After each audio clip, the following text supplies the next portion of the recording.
Hello, everybody, and welcome to another episode of the Hardscape Growth Show. I'm your host, Alex from TechnoBlock, and today we're joined by Russ Springer from Legends Landscape Supply. They're in Burlington, Ontario, in Canada.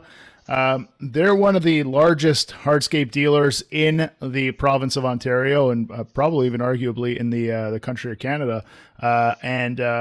What's really interesting is Russ is a former contractor who then started his landscape supply yard off of a cucumber farm, but I don't know if we need to get into that whole story. But a long time ago, and actually not that long ago, a little over a decade ago, and has now grown it into a very successful multi-location a store that offers everything from hardscape materials to accessories like cleaners, sealers, adhesives, lights, grills, fire features, things like that, and bulk goods as well, with an awesome service level, awesome delivery service, very knowledgeable staff, beautiful displays, beautiful showrooms.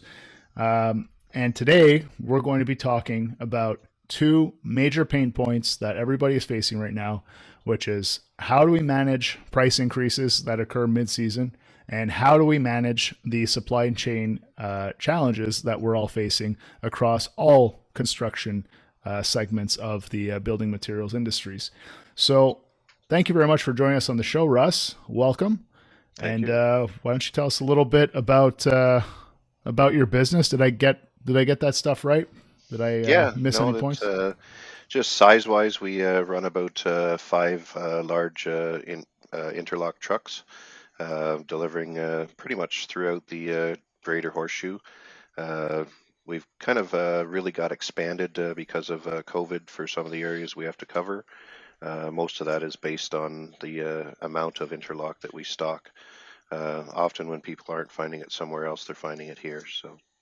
Yeah, that's always been a strength of your business, is having the inventory on the ground, which really increases the service level for the customers, especially when you have to make some last minute changes or additions to projects or things like that. It's always nice to know that you have a partner that has it on the ground ready to go. As I said, today we want to talk about how to manage the price increases, the fluctuation on the cost of materials for contractors, and then we'll get into the supply chain issue. But let's start with the pricing. And the reason we're talking about this today is you were quite proactive this spring in putting together a letter that you sent out to all your customers with some tips and advice on how to navigate these challenging times. Why was that so important for you to do? Well, we're a little bit worried about the fact that when the price increases come in, the contractor may not have prepared themselves ahead of time. So telling them ahead of time what we potentially think that the increase could be, we don't know exactly, but we're telling them anywhere from 5 to 10% increase. We are told maybe that the increase could come somewhere near the end of May. What we find hardest is for them not to understand that they have to get that money somewhere. Either that or they're going to have to eat it. Often if they're eating it, they come back to us and ask us if they can have lower pricing, which is impossible as well, because we're all dealing with the crunch of higher fuel costs and obviously the increase in the interlocks. So in order for this to be proactive, I was just trying to get the contractor to think about it ahead of time and see if they could pass it down more towards the consumer so that they can get that money out of the homeowner that obviously should, in the end, be paying for the product. So The reality is that the entire supply chain is affected right now by labor shortages, by material shortages, by production delays, and by inflation. So whether it be the cement producers that supply manufacturers like TechnoBlock, or the manufacturing costs that have changed for a manufacturer like us, and then going to your level where the freight has changed, the handling costs have changed, your labor rates have changed, and then onto the contractor. Basically what you're saying is we need to be able to be more flexible and adapt more to the changing environment and have ways to pass those costs on to the customer in a way that's acceptable, understood, and aligned with expectations that maybe we can set early in the selling process when we first meet the client, instead of trying to stick them with an add-on to the contract mid-build or something like that. Is that right? That's true. I mean, basically, where it came from is I've earlier in the season when we already had one price increase, I've Hmm. had people saying to me, "How do I pass this along to my customer? You've got to hold that price." And we're basically saying you've got to learn now how to pass that along to your customer so that you're prepared and ready for it. It's Hmm. not my job to pass that along for you. So, there's a couple things that I mentioned in a letter to the customer. I had mentioned to them, maybe start now by increasing your hourly rates for labor, as well as your hourly rates on equipment. And, if you can set a higher price now and do your contract with the higher prices already in it, you shouldn't feel that crunch so much if there's a 10% increase in the cost of interlock in this case. Because 10% of the cost of interlock is not the whole job. The whole job is basically everything combined. So, Hmm. But the that increase on the cost of materials, if you don't find a way to have that built into the selling price or the final invoiced cost to the customer, that's eroding your margins, and then that's going to sting by the time you get to the end of the year. Now, this advice that we're going to get into here, uh, it's coming from a pretty good source because, like I said at the opening, you were a contractor for uh, at least 10 years before opening Legends, right? yeah, technically it was 18. 18 years. The So good, you've seen the cyclical changes and the kind of the economical waves that we go through, the phases that we go through of ups and downs and inflation and how these things can impact the final cost for your business and your profitability. Plus, being one of the largest landscape supply yards in the country, you're interacting with hundreds of accounts on a weekly basis. So you're able to pick the brains of a lot of people, and that's kind of how this list was put together. I want to talk about that first point that you made, which is increasing the hourly rates. Um, I think there's a method to that, right? Like it could be as simple as saying like I'm going to build in a percentage that I'm going to say is part of my overhead that gets recovered with the hourly rate that I charge. It's not necessarily saying it's based on man hours that are planned for the year, but it's really on the billable hours per project, right? Is that what we mean? yeah. So it basically, when they're setting a quote, which is what I Mm-hmm. was getting a lot of uh, feedback from the contractor, is that how do I take a quote that I quoted in April, and then all of a sudden you're adding another 10% on the interlock? How do I go to the homeowner and add that price to the homeowner because the homeowner's never going to accept that? Mm-hmm. So, being proactive ahead of time and making sure that you have those costs covered means you don't have to go back to the homeowner and have that discussion because yes, that is a very tough discussion. So, Mm-hmm. So I guess let's first go through what we can do moving forward because a lot of these things are what can I do for future projects that I'm selling now, and then I guess we'll have to talk about like how do you handle the contracts that you already sold. Does that make sense? yeah, and I think the ones you already sold are the toughest ones. But Yeah. moving forward, so that you have a good year in the end, would be to get everything sorted out for what you're quoting in the future, for sure. So, Yeah. So adding a buffer to your hourly rates makes sense. It's the thing that you have influence over, you see, and you can control. You can determine what that rate is. The next point you have on your list here is adding fuel surcharges to your contracts that can fluctuate with changing fuel costs. Can you explain to us how I do that and what that really means? well, basically, they're on the internet. You can go to Petro Canada, and it will actually give you a cost, the Canada rack pricing.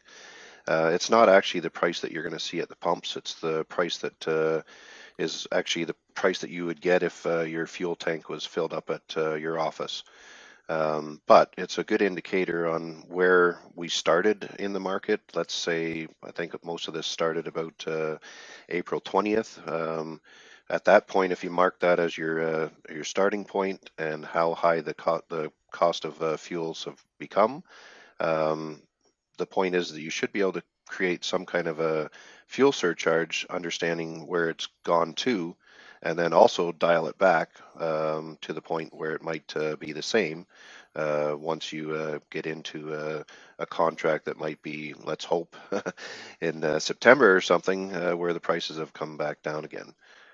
So Um, let's say that my cost per liter for Canadians, or my cost per gallon for Americans, let's say that cost per unit increased uh, 25 cents on the dollar between April 20th and today. So that's a 25% increase, is what you're saying. I look at that benchmark, I look at where I am today. This is the range, and I need to figure out some kind of verbiage in my contract that can accommodate a 25% fuel surcharge. Is that how we do it? yeah, you're going to do something that basically shows the increase and get a percentage yourself. It may only be 2% or whatever it might be to the entire contract that you took on. Say the cost was a $50,000 job. You may only Mm-hmm. have a 2% increase on the $50,000 job, but that money has to come from somewhere. So if it's written into your contract, you should be able to go back to the homeowner and explain the situation, even if it's only for 3 jobs, because maybe the price of fuel comes back down again, It spiked, and and yeah. then deal with it on that case by case situation. So So basically, it's like having a little clause on the contract under the selling price that says selling price may be subject to fuel surcharges details, and like an appendix to the contract or something like that. yeah, because I don't think a homeowner's ever going to understand, how much fuel your excavator Consuming. uses or Yeah. how much fuel your trucks use. But if they understood that there would be a percentage increase based on, the certain amount of cost increases on fuel, then they probably can accept a 1 or 2 or 3% increase to cover your fuels. So. Mm-hmm. Okay, that makes sense. Have proper change orders. And you mentioned referring to the Landscape Ontario website, which is a great resource because they already have a form on there that you can use. A lot of the landscape associations across North America have resources like this. But basically, what we're saying is um, if there are changes that come to a project, you have an amendment to the contract, which is an additional document that's referred to as a change order. And it's basically like a mini contract that lives within the larger contract that states the terms of the agreement for what is being changed on the project. Yeah, I think that comes a little bit more from supply, which we may touch on later, but Yeah. literally is a job has started, which has happened a lot last year because of COVID. The contractor comes to us, not available anymore, probably for 3 to 4 months. They're trying to make a decision on what product to use. Now, all of a sudden, the product that they are going to use is, let's say $3 more a square foot for a paver, and or it could be another $5 a square foot for a wall. uh, Mm-hmm. they need some kind of a change order in place to basically say to the homeowner, I can't get the product that you want. I can move forward with the job that you have right now if you wish. These are the new products that are going to be used. This is the change order to your job. You're Mm-hmm. now going to pay another, $1,800 in materials. Can you accept that price? We'll move on. But Mm-hmm. we find And it it requires a signature from all parties, like the original contract did. Yeah, but we find that a lot of our contractors in our area are not Mm-hmm. well versed in that change order situation, and they're always trying to come back on the supplier to basically figure out a way of getting a better price so that they can still keep the contract price with the homeowner. Mm-hmm. So I guess what we're trying to do with that is to make them aware that there's something out there that they can use if they understand it, put it into place, and Mm-hmm. follow up with it. So. Yeah, and I think it's like, speaking from experience, like even doing my own project at my own house, the cost of materials, they fluctuated throughout the project. The availability of things, we had to make changes on the fly. It required change orders, and it's part of the reality. And I think the big key, like, obviously I work in the industry, so I went into it expecting some curveballs, expecting some challenges, expecting cost overages, things like that. But the average homeowner is not necessarily. So I think a big key there is, like many things, setting the expectations early in the relationship. So if we're talking about the project and we present the quote and we're prepared to move forward, I think we need to have the conversation of, we're going to do our best to get all the materials that we've proposed here, that we've designed with and everything. But should there be an issue where a product is no longer available for whatever situation, and we want to substitute that with something else, should that something else cost more, we'll need to do a change order to address it.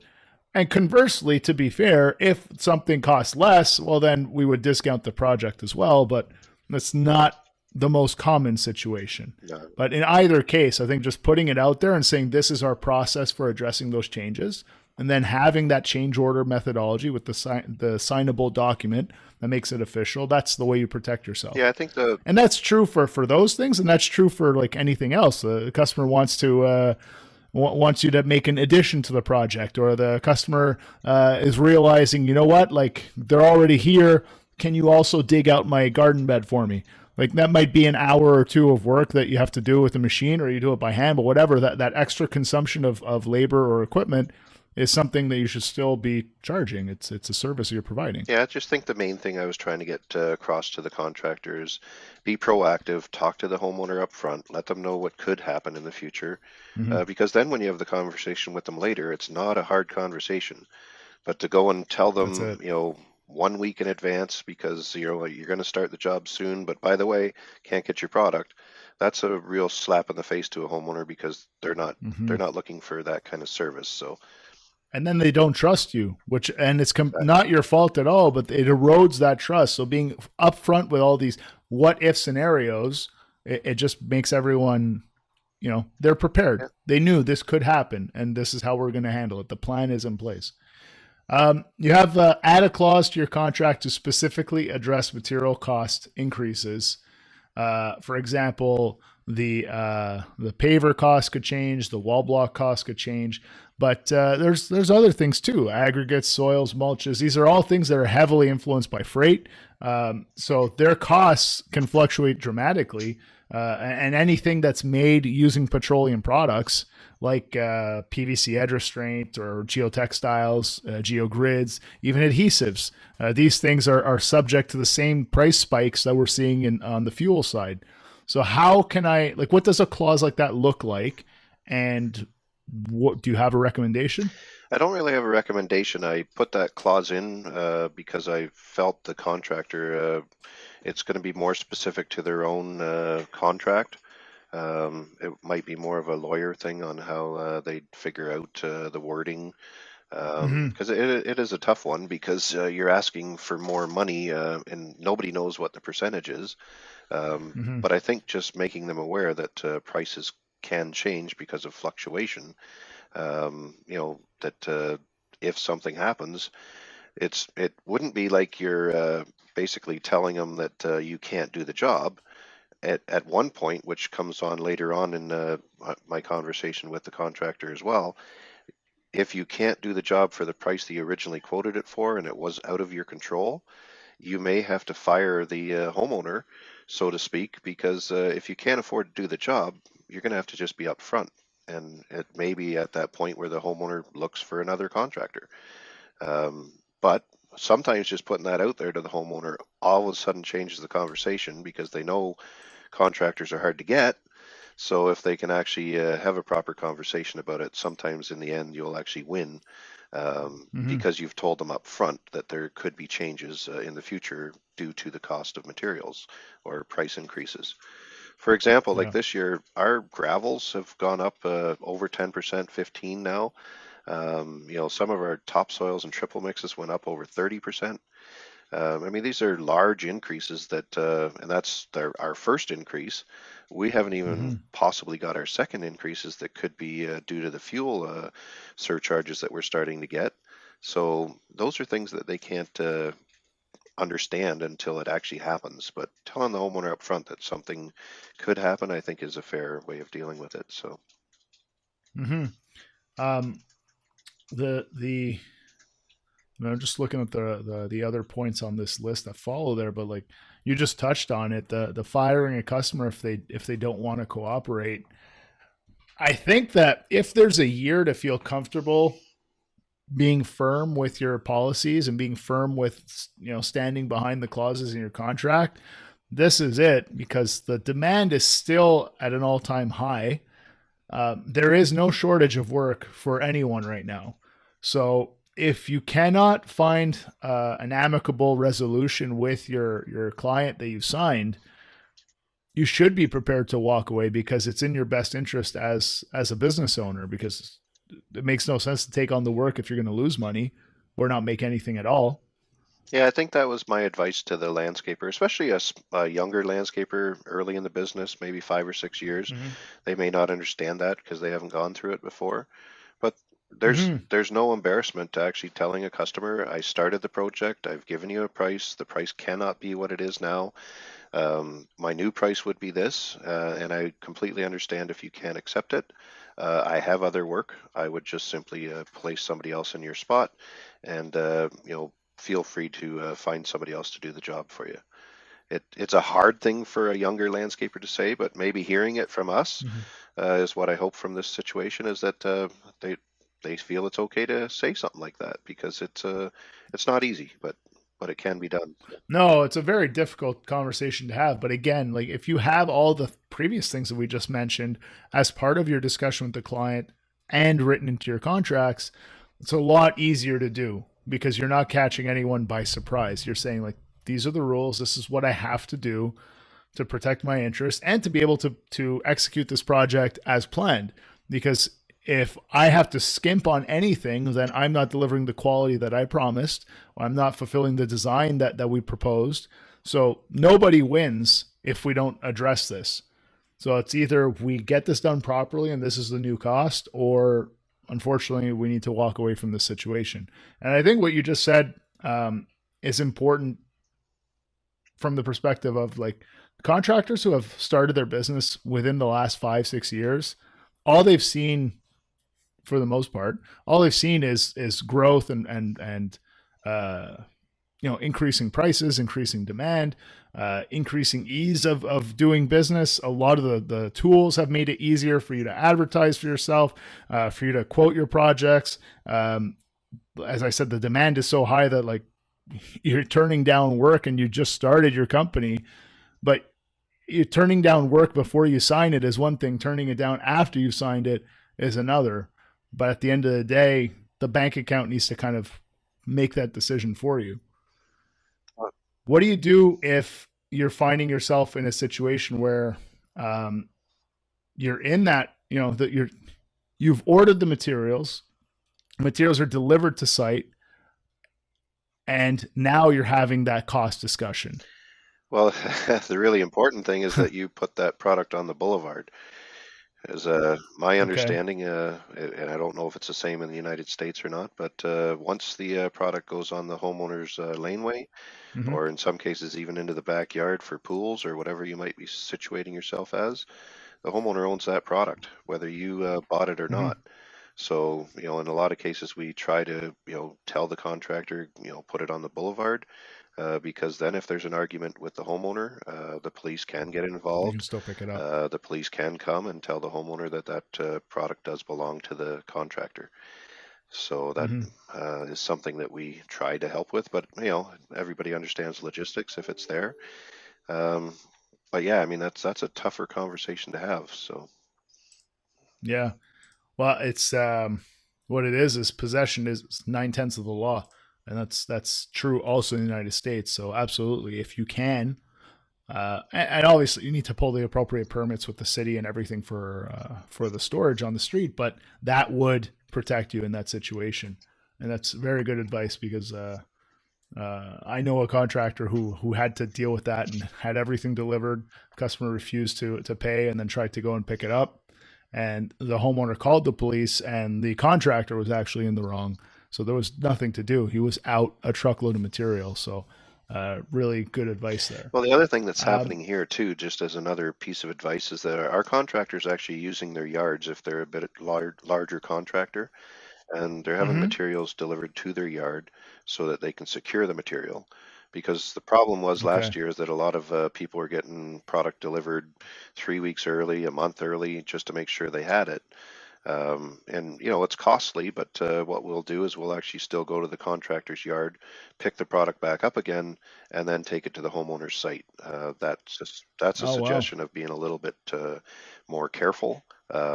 Obviously, it costs more money for deliveries and stuff, but at the same time, Hmm. sometimes that security could be more important to certain contractors. So like if I have the space to take a a couple of orders for my next 3-4 projects, get that delivered. And even if it doesn't make sense for me to haul it back to my own site after, like I'm not going to bring two pallets at a time on my trailer or one at a time in the bed of my truck. Maybe I can work a deal with my dealer where I pay their freight. They go in my yard, they pick it up, and they bring it to the job site. That's a good alternative because at least I possess the product. I have it. There's no risk of me not having it when I need it. So if you can have that if you have the liquidity to be able to do that, then yeah, for sure, because this year is going to continue to be a challenge from the availability perspective, regardless of where you are and regardless of what hardscape products you work with. That's just the reality of the world that we're in right now. Look at increasing efficiency by purchasing or renting equipment. How does this tie in? Well, we're probably going to talk about two things here: labor, as well as the the use of equipment to make your job more efficient. So going back to some of the things I used to do when I ran my own company, often I would outprice other companies. In the case of lawn cutting or lawn maintenance, and nobody understood how I did it. But how I did it is I always kept up the technology, and I would go out and find technology that made me faster and used less labor to do the job. So I don't know the contract, but if it was a $15,000 contract, I might be able to do it for $12,500, and I would factor in the reasons why in my own spreadsheets, because in my spreadsheet it showed that I can cut that lawn faster by buying a zero-turn tractor at the time when nobody had one.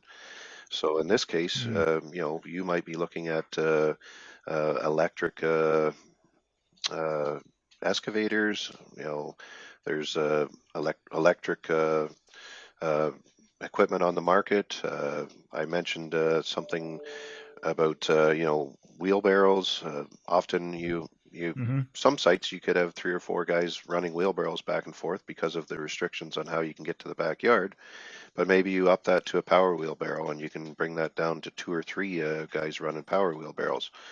Those are the things that might say, I've got a $150,000 landscape job here. I really want to keep it. I don't want to bother the homeowner with that extra price. Let's look at a way of making this job more efficient so I can still give them that $150,000 job, and nobody has to lose any money here. I love it, and especially like you're saying, it's not necessarily always buying. You could rent that stuff too, and maybe renting that piece of equipment for the 2 days out of the 2-week project that you would need it. That would shave off half a day of labor. Well, all of a sudden, like boom, we're back to even, and we can keep this customer very happy. Plus, we're off this site a little bit quicker. One of the things that often happens in business, and maybe the younger landscaper may not know this, is the pain points that you go through in business are often the things that teach you how to make money in business. An example I have is a contractor last year that talked to me and said, I used to put 4 or 5 people on a job. I'm only putting 3 on a job now. I'm making way more money than I ever made. And you know what taught me that was COVID. So they were always over laboring the job until they didn't have the labor, so they couldn't get the labor. And then they figured out they could do the job just as fast with 3 people. And now in that case, they have 3 people on the same site every time. They're going to make more money every time. So I met a very successful entrepreneur about 10 years ago. And when I met him, he was coming from like a mega corporation. And he was one of the higher ups there. And then when he started his own business, he was having a lot of success very quickly. And it was because of the mindset shift that he was taught very early on, which is there are no problems, only opportunities. And if you look at every challenge that you have in business, therein lies an opportunity for improvement. And like you just said, the current labor shortage is an amazing opportunity to really fine tune the production rates and fine tune the efficiency within your business. And that goes from the equipment you choose to use, the type of people you employ, and the materials that you opt to include in the projects as well. I was having a conversation with a contractor just yesterday about how he prefers to use large scale slabs because he machine lays almost all of his projects. He has a vacuum lifter that he has attached to the boom of his excavator. So he goes with Blue Grande as often as possible. And sure, he'll spice it up with, Squadra and Valet and things like that, either inlays or mosaics or things like that. But 85 to 90% of the pavement is laid with him and one other helper, and that's it. So he can get a lot more done with a lot less. And that's, that's the name of the game right now, and will continue to be for the foreseeable future. Yeah, well, I think another note on the labor market too, when it comes to making your business better, um, I'd say generally, and I was the same way in business, contractors are often cheap. They don't want to pay more unless they absolutely have to, and they get stubborn and they're just going to pay that rate that they've paid before. In our market right now, I think $15, $16 is the cost of labor. And most landscapers are probably going to pay, 18, maybe 20 for a laborer. Um, but you know what? I mean, I think what's going to happen is you might want to start paying 22 or 24 for a laborer, and you might have somebody that stays for 5, 6, 7 years compared to somebody that's gone in a day. So Yeah, that's the thing. It's absolutely true though, because like if you're hiring, for example, if you're hiring like minimum wage or somewhere within that range, you're attracting the lower end on the skill level. You're attracting the lower end on the experience level as well. So you're getting a lot of students. You're getting a lot of people who are, I don't want to say unemployable in other industries, but you're not getting the cream of the crop. So you will suffer from having more turnover. You will suffer from having to do more training and be more hands-on with a lot of the things. It is the time to look, especially that you have the opportunity to raise prices, not just because material costs are going up, but because the demand is so high. Raise the prices, take that extra profit, that gross profit that you're making, invest it into equipment, invest it into tools, invest it into a better team or better quality team, and you'll see the impact rather quickly. And that's what allows these companies that we see, all the guys who are growing like crazy and having success and adding crews and really taking charge of their respective markets.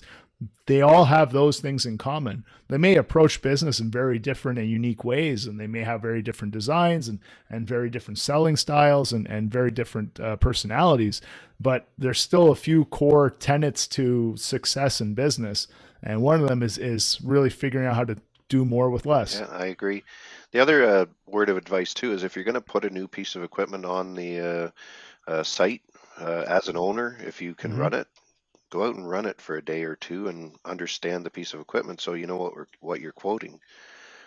Don't just give that piece of equipment to your foreman and then ask him how it goes. I think sometimes you need to be on the site, understand the equipment, understand the efficiency. So when it comes to quoting it, you now understand, the price that you're going to put out there because of the efficiency you're getting out of those wheelbarrows or whatever it is that you're adding to your situation. So.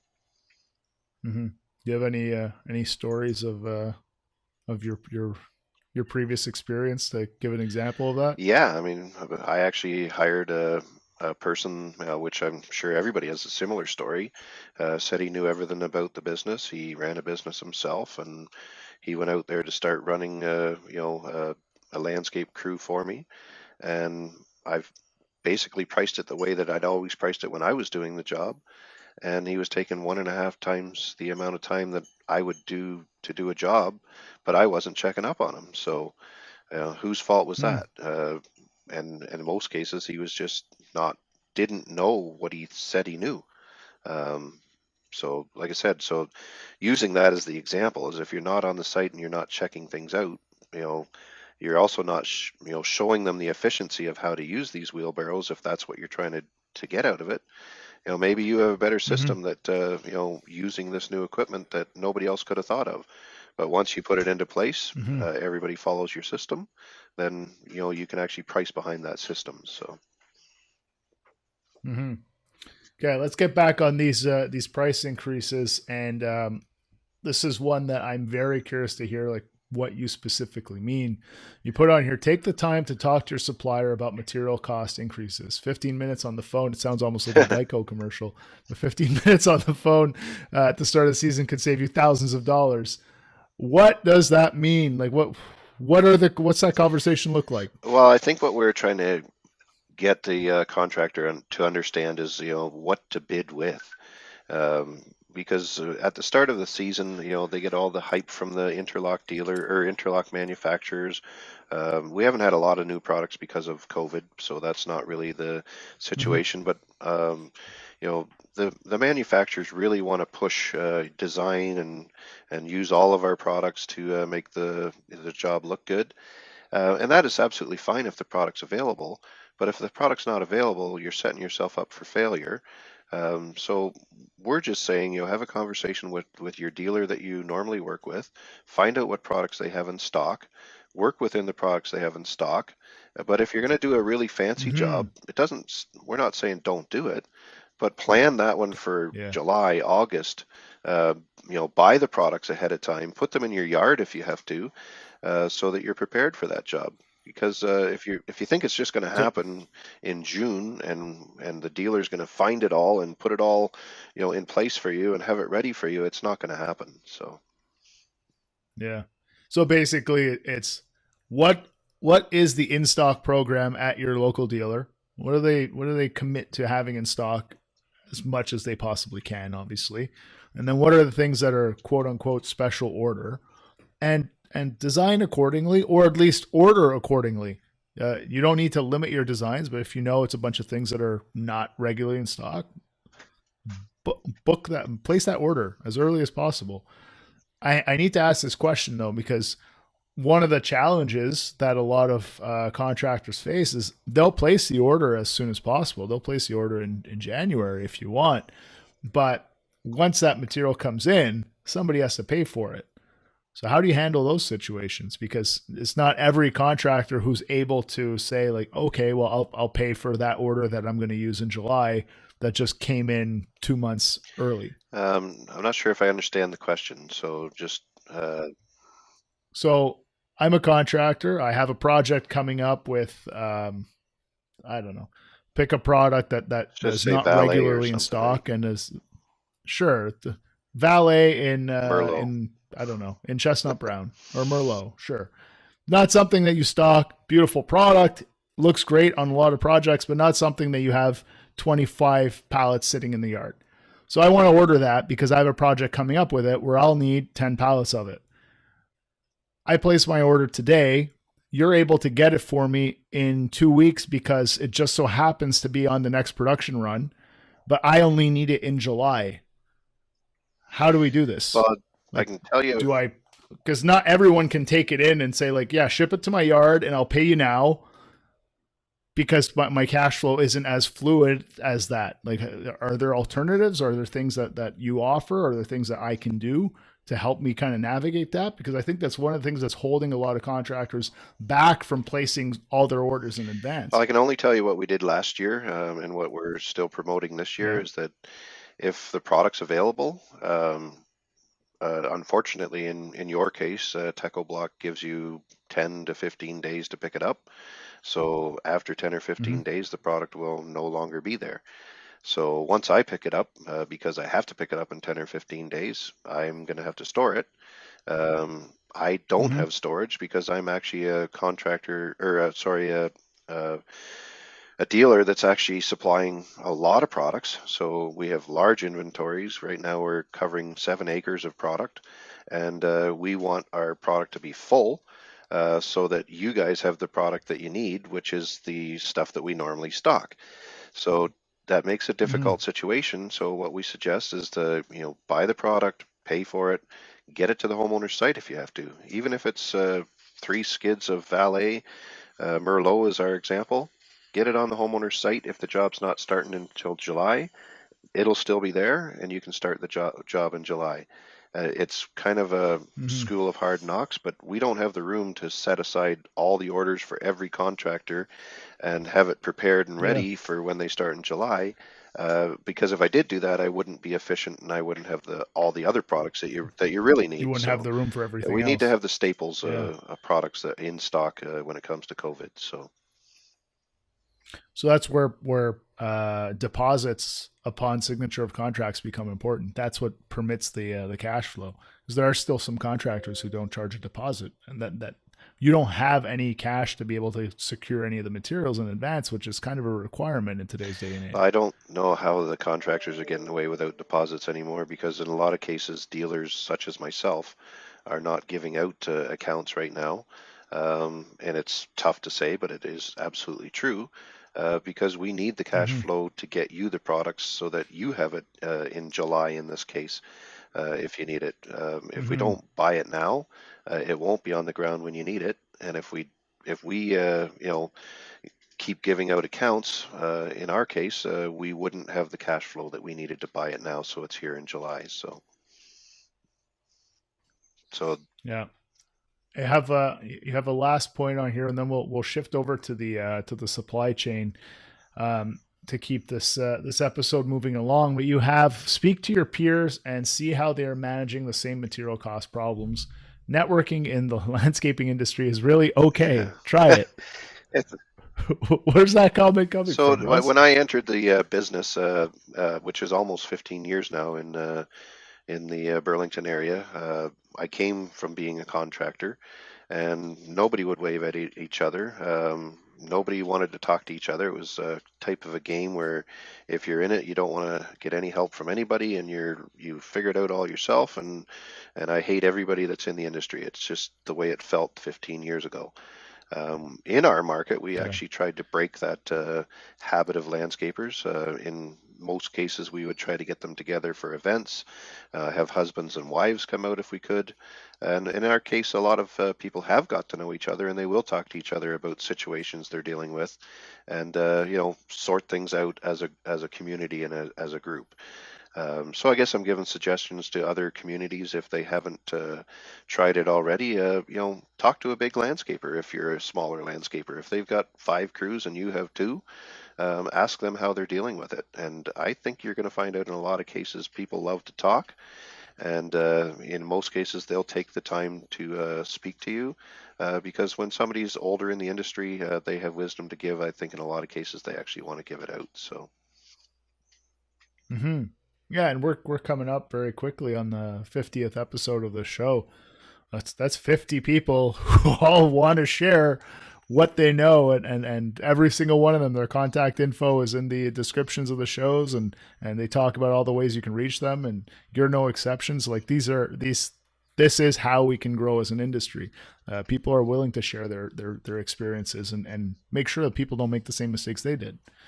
So let's shift gears now and let's talk about the supply chain challenges that we're facing. We've talked about ordering in advance. You're saying you're suggesting, excuse me, to stay at least 3 projects ahead. Um, what's an average project in your world? Is it a week long, 2 weeks long? What's it Well, look through all like? the contractors that are buying from us, I feel that we're probably averaging about an $80,000 job, and I would put that on a week and a half, usually. Very efficient. Okay. Probably could get done in 3 or 4 days. It depends on the contractor and what equipment they have. So,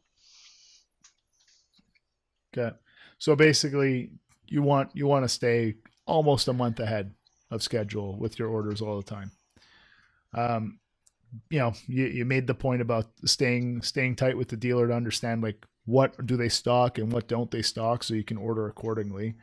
Um, stockpiling product based on your last year's purchases.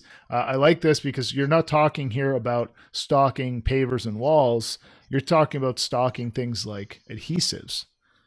What are some of the items that really fit into that bucket of these are things you should just stock well, at I, your I shop? think that the trouble is, and people may not see it coming, but I really feel 2 to 3 months from now, this being early May, um, we're going to have some issues with supplies that people couldn't predict.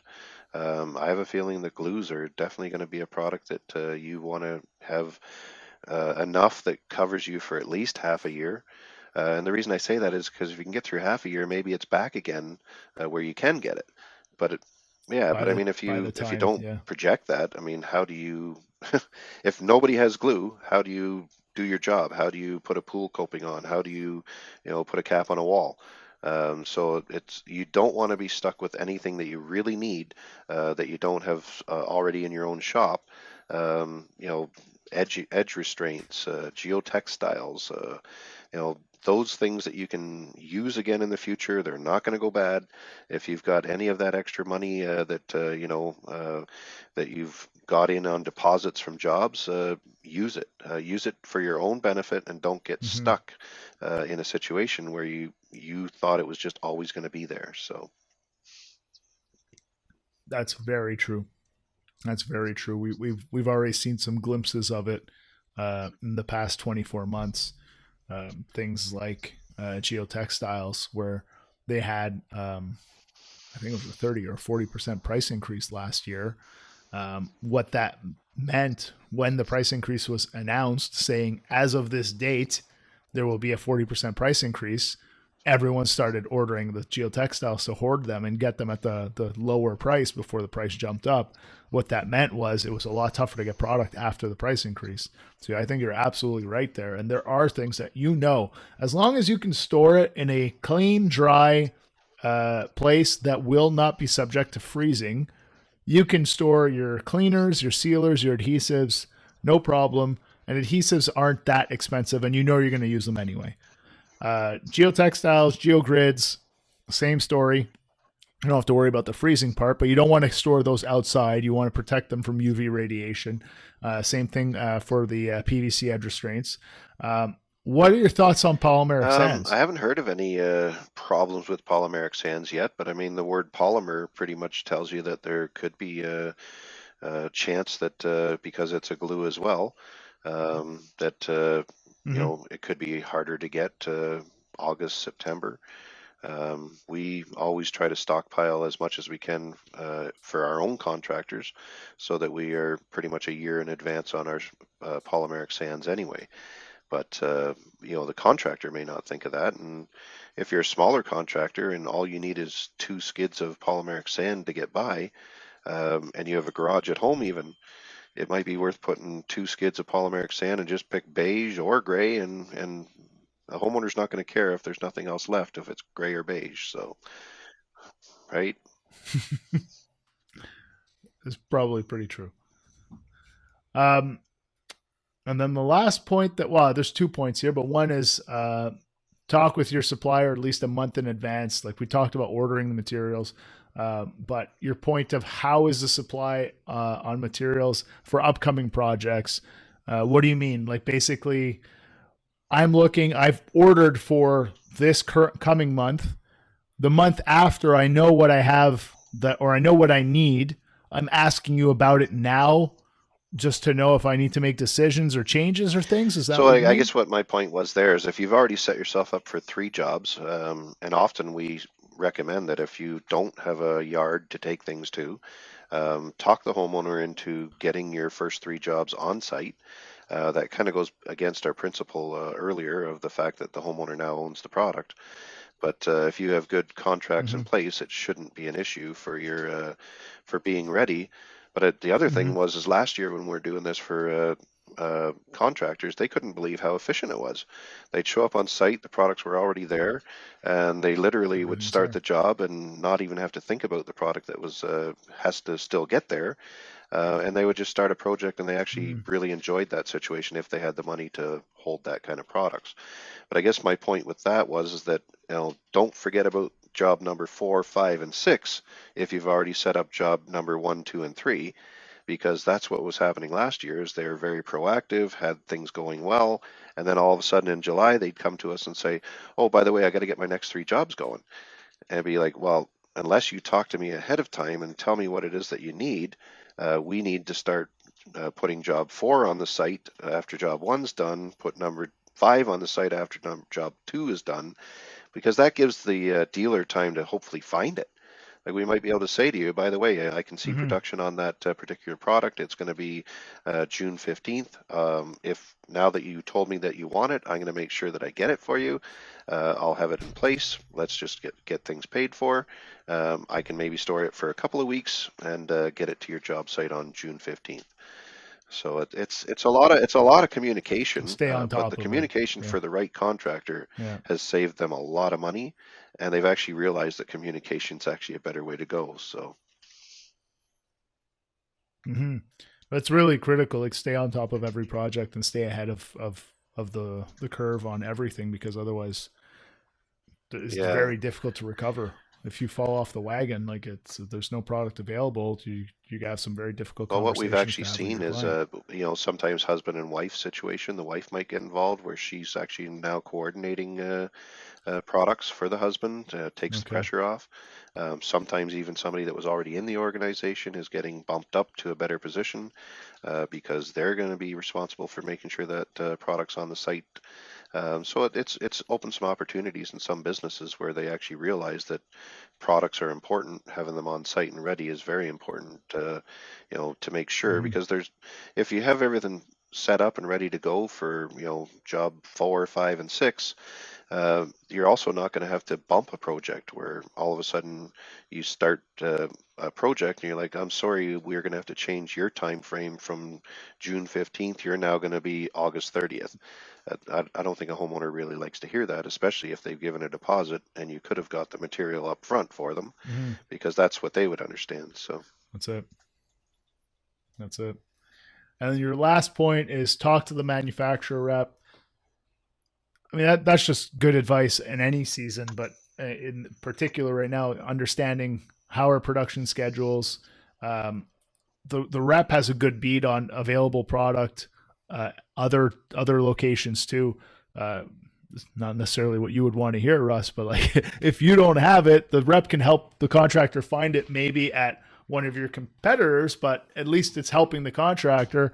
And at the end of the day, that's what we're all trying to do. And whoever does the best job of helping the contractors typically earns the business. That's why you've grown so successfully. But that's sound advice too. Just like it's important to have a good relationship with you as the landscape supply center, having a good relationship with the manufacturer reps, whether it be for the hardscape materials, whether it be for lights, whether it be for all the accessory products. Just like you should have a good relationship with your equipment vendor, with your rental center.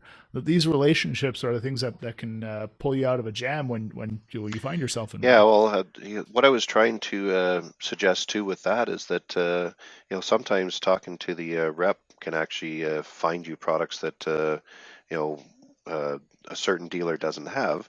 And we've actually had a couple situations where we would still help another dealer so that they could get the product that they needed to add to a job.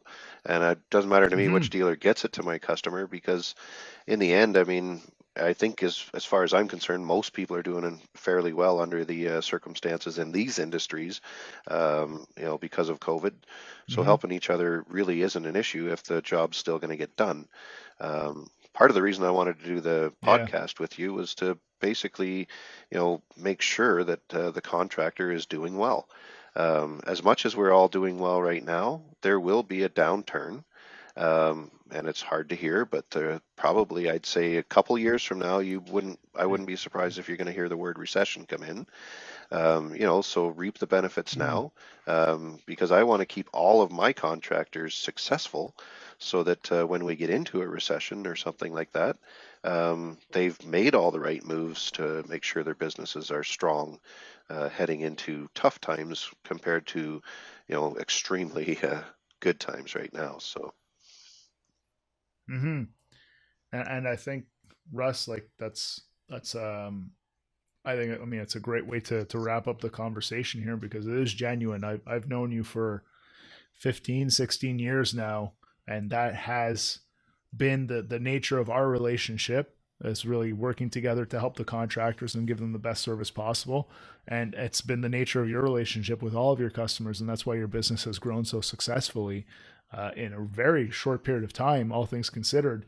Very competitive market, a lot of very established competing stores, but you've always took the a different approach, coming from that contractor background, understanding what the pain points are and the challenges are in running the business, and always lending that helping hand and like you said, providing those learning opportunities through events, through helpful letters like the one we just ran through here, and even things like this today, joining us on the show to just share your experience and share your opinions on things, just in the express interest of helping contractors find success. Because if the hardscape contractors can find success, then the industry does well, and we all do well. Plus, it feels good when you're helping people. It helps pay the bills too, but it's also a nice way to go to bed with sleep well at night and have I'm thinking in French now, so I have to cut this part out.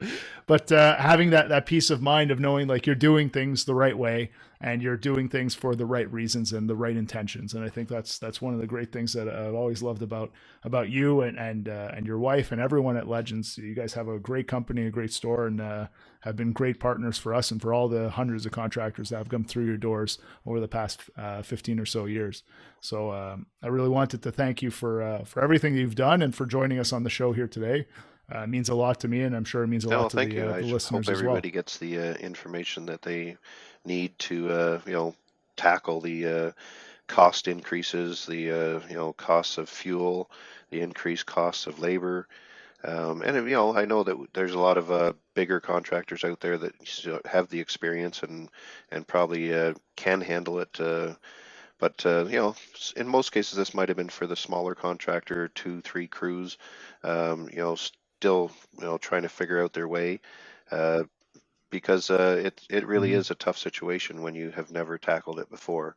But going back to that one piece of advice, talk to your peers, speak to a larger contractor if you're struggling, and get advice, get help. It's not always wrong to ask for help, and in most cases it'll actually springboard you further ahead. I remember one time when I was actually trying to decide if I was going to go from 2 crews to 3. And the struggle from 2 crews to 3 is the 2.5 crews. And during COVID, it might seem extremely special that you've got your 3 crews, but just remember your 3 crews could become 2.5 crews again. So be careful how you manage things, because 2.5 crews is not easy to manage. So always think about the future when you're setting yourself up. Yeah, you kind of catch yourself in a little bit of a half pregnant situation, Exactly. which is never easy to manage. Russ, if people want to get in touch with you or people at your store either to learn more about your store, your services, or to expand on anything that we've covered here, what's the best way? Well, if you just want to know about our that? store, landscapestore.ca is our website. That will pretty much tell you who we are as a business. On the website, it'll say info at, which is basically the email address. If you just replace that with Russ, RUSS, at the front of info at, or sorry, just take info off and put Russ in there, then you would get me directly. But don't be afraid to reach out and through email, and if you have questions, I am the type of person that doesn't mind giving advice. We are a busy company, again, running 5 interlock trucks and all the different dump trucks and everything to go with it. Hiring here has been a problem for a lot of people too. So if I don't want to answer you within a day, that's to be expected. But sometimes I use my weekends, Saturdays or Sundays, to catch up on some of those things if you send me an email. Okay, so Russ at landscapestore.ca is the email address, and yeah, for sure, you're a very busy guy, but you always make time to get back to people. So it's actually sooner rather than later. Russ at legendslandscapesupply.ca. Oh, it's Legends Landscape Supply. Yeah. Okay, I'll just do that part again then. So that's Russ at legendslandscapesupply.ca. The website is landscapestore.ca, and yeah, it's that's the way to get a hold of Russ, and he's always doing his best to help people and get back to them sooner rather than later. So once again, Russ, I want to thank you for joining us on the show. Thank you for sharing all these insights, all of this experience with us. And until next time, everybody, work hard, pave harder, and we'll see you on the next episode of the Hardscape Growth Show. Have a great week. All right. John, are we good?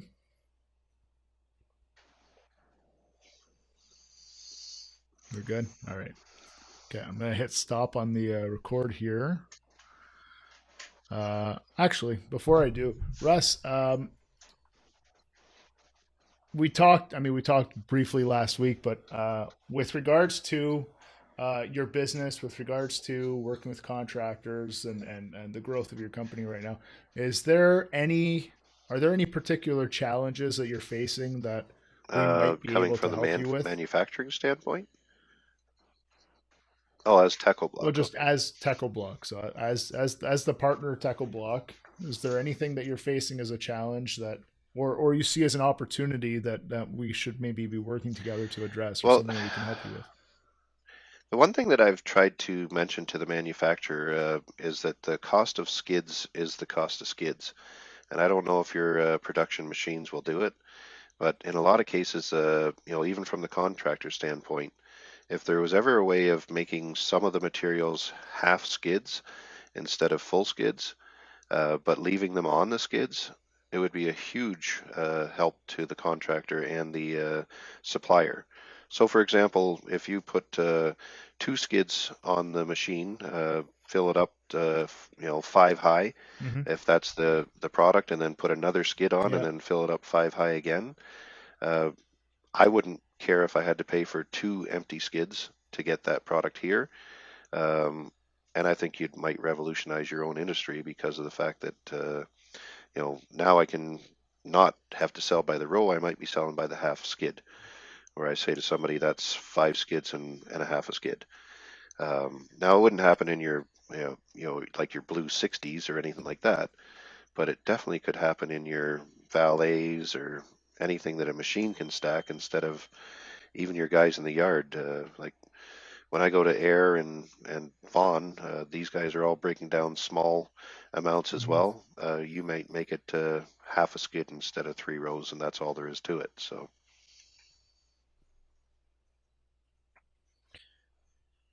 Outside of like Valet, Squadra, are there other things that you see as like say quick that again. I'm wins? not sure what you mean. Like Valet is a product that often gets used for bandings and for inserts, inlays, things like that. And often they'll pick a contrasting color, so they only need a little bit. So like a half palette, like we when we had the Villaggio, it used to be available in half pallets of onyx black and chocolate brown. The Antica was the same thing. Is that Yeah, well, I what you mean mean, or to is go that back to a half pallet, but say for example you left it yeah, like two half pallets stacked together, shrunk wrapped together, right? And we get down on stock, yeah, we can still sell the thing as a whole skid. All I do is tell somebody, sorry, I've got to charge you two okay, skids for that. But especially as a smaller dealer, unlike ourselves, it can get to a point where, you know, they can actually stock more product because they've got the opportunity to sell it as half skids or full skids. It doesn't work for everything, but even a Brandon Edge or a Pietra or an Avignon, if I could say to somebody, I can sell you a half skid in that, they might actually be more willing to stock the rest of it themselves instead of, forcing them to have a whole skid if that was the situation, right? yeah. That's an interesting idea. Yeah, Just as long charge as the as long extra as your pallet machine can fee, handle it, you just got to figure out which how is to a get that empty skid on to, there in the middle of production, right? So extra. I would actually buy more from you if you did that too. So we found that we've had to get into a lot of special order stuff just because, yard space and everything else. We just can't stock everything in the really special products, right? So,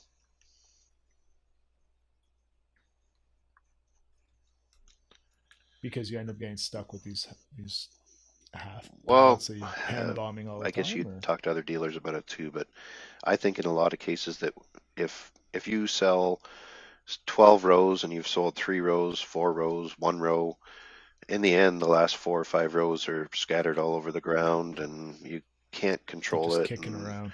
Yeah. you know, So you're reluctant to buy that in the first place because you have I'm a shrink reluctant on to your buy at inventory least all the 10 of time your with those items items. without fail that I don't want to deal. Westmount for What are they? sure. Squadra. There's a little wee tiny one. I'm not sure what that one's called. The Fort. Oh, okay. Well, even Valet. Squadra's a tiny one. Yeah. So Um, Valet, and again, Squadra. everybody wants Yeah. those products, so to speak, because it makes it really high Yeah, design. we But saw a ton of them, but if yeah. I could say to somebody, I only sell half a skid of Valet, or I only sell half a skid of Westmount, we're going to get more projects because right now we're saying, if you want a skid of Westmount, I'll pick it up, but you're buying the whole skid.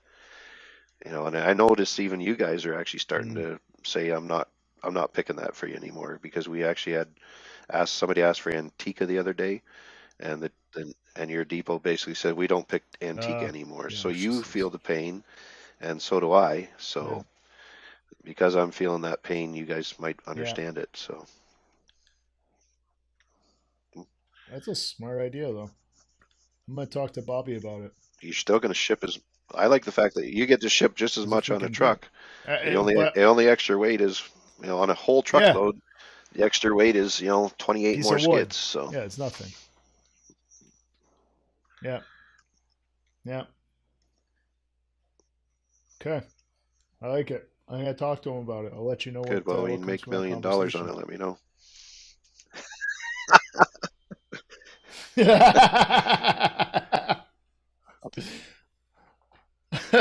Yeah, well, somehow Well, I'm skeptical that you're that would doing this happen, but across the board, right? So you I'd never send you a know. nice gift. Just a leaf game.